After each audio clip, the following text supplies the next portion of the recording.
जोहर के पठो को नवा संताली स्टडी O2 चैनल रे पे सेकंदरा नवा वीडियो दो यूजी पीजी सनाम लगी ते कना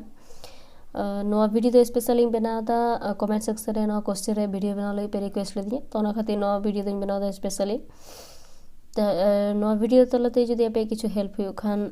कमेंट सेक्शन रे ले पे तले आदो क्वेश्चन से बन मांगो कुकली संताली पार्सी रिया विशेषता वॉल में तेला संताली पार्सी दो संताल जता उपरुम कना आर नवा पार्सी हाराबुरु रे ओलबेल रिया हो लगती मेना ओलबेल बांग ताहेलेन खान पार्सी रिया अडी दुरीर गे अदोआ संताली पार्सी दो संताली जत होर से मनमी को जानम आड़ांग कना संताली पार्सी आया मारे रूप आद कते नवा रूप ते सजाव कते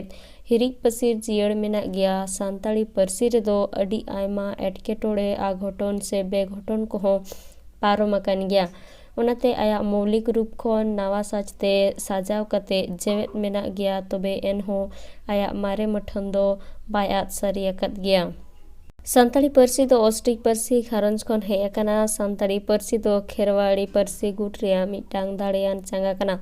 खेरवाड़ी पार्सी रिया चांगा को दो हुयुक कना संताली मोंडा हो भूमिज कोयडा एमान नवा को पार्सी मित पार्सी गुट खन चांगा कना अपन अपिन पुरुमते साड़ेर मेना खातिर लगन मिटांग खन आर मिटांग रिया जुड़ुते बाड़ाय ᱧᱟᱢᱚᱜᱼᱟ नवा जुदोतेत रेखा मित पाहटा खन गारज लेखा संताली पार्सी रेना जुदोतेत बाड़ाय ᱧᱟᱢᱚᱜᱼᱟ संताली पार्सी दो मित स्वतंत्र पार्सी कना संताल को पार्सी लगी चिकित से हरफ खोज तलाश रेना नवा धरती जगत नवा कथा दो बांग कना संताली पार्सी दो मोंडरी चांगा रेना मित मारे पार्सी संताली पार्सी दो अड़ी दिन खन गे मोचा खन गे हेज अगु हकाना आर नवा पार्सी रेना भितरी आड़ांग आर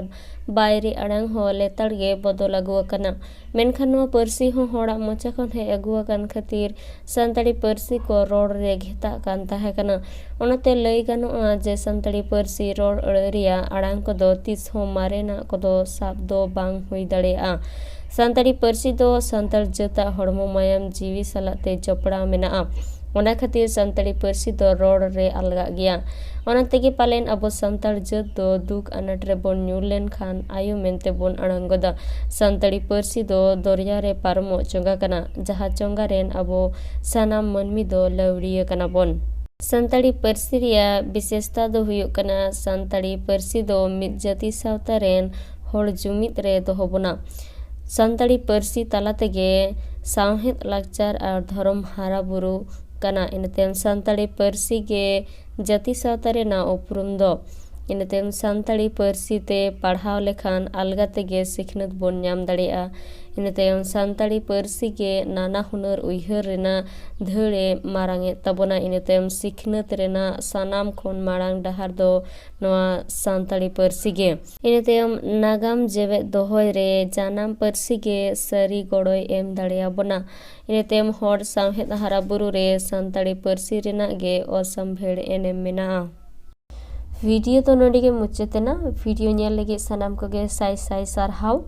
और जहाँ नवा वीडियो फेसबुक रे पे नेलदा उनको दो फेसबुक पेज फॉलो तबुन पे